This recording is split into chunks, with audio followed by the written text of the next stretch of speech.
안녕하십니까. 놀림의 인사드리겠습니다. 이번 시간에는 2021년 신축년이라고도 하죠.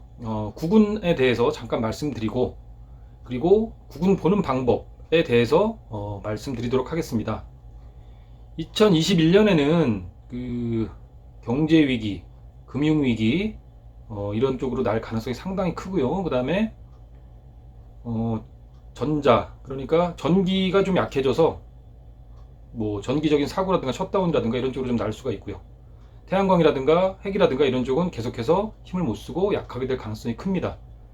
그리고 이제 가장 서민 경제에 중요한 경제 위기들을 다 말씀들을 하세요. 저뿐만이 아니라 뭐 무속인들도 그 유튜브에서도 그러고 많이들 말씀을 하세요. 그래서 이런 말씀을 드리면 지금도 힘들어 죽겠는데 왜 자꾸 뭐 속된 말로 이런 걸 싫어하시는 분들은 재수없게 왜 이런 소리를 하냐 이런 분도 계신데, 그런 뜻은 아니고 크게 무슨 뭐 벌릴 일이 있거나 또는 뭐 투자하거나 이런 거는 좀 조심하라는 뜻에서 말씀을 드린 겁니다.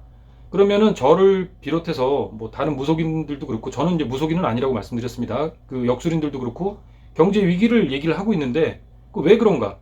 그러니까 논리맨이니까 논리적으로 풀어드려야 되잖아요. 그래서 잠깐 설명을 드리자면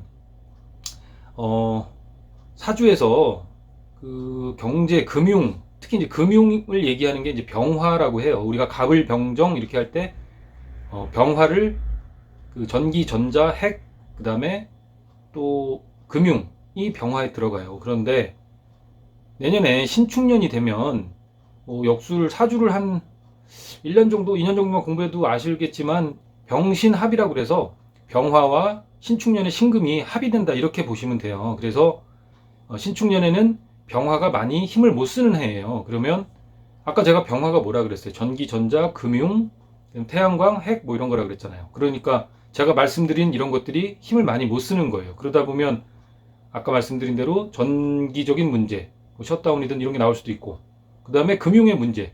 지금 증시가 뭐 제가 과거 편에도 말씀드렸듯이 동학개미 운동 이런 걸로 해서 개미들이 너무 많이 들어왔어요. 이럴 때는 항상 큰 조정을 줬었어요. 그래서 뭐 우리가 상식적으로 생각을 하든 조정은 분명히 올 것 같아요. 그런데 그 병신합으로, 아까 말씀드린 병신합으로 금융이 묶이면 힘을 못 쓰게 됩니다. 그래서 2021년에는 경제위기, 금융위기가 올 가능성이 상당히 큽니다. 그래서 그거에 대한 원리는 좀 전에 설명을 드렸잖아요. 어떻게 보면 아주 간단해요. 간단한 거고 뭐 그런 걸로 구분을 보는가? 그렇게 얘기할 수 있겠지만 간단한 원리지만, 병신합으로 병화가 힘을 못 쓰게 되면 그 병화는 경제, 금융이 꼭 들어가기 때문에 내년에 힘들어질 수가 있다.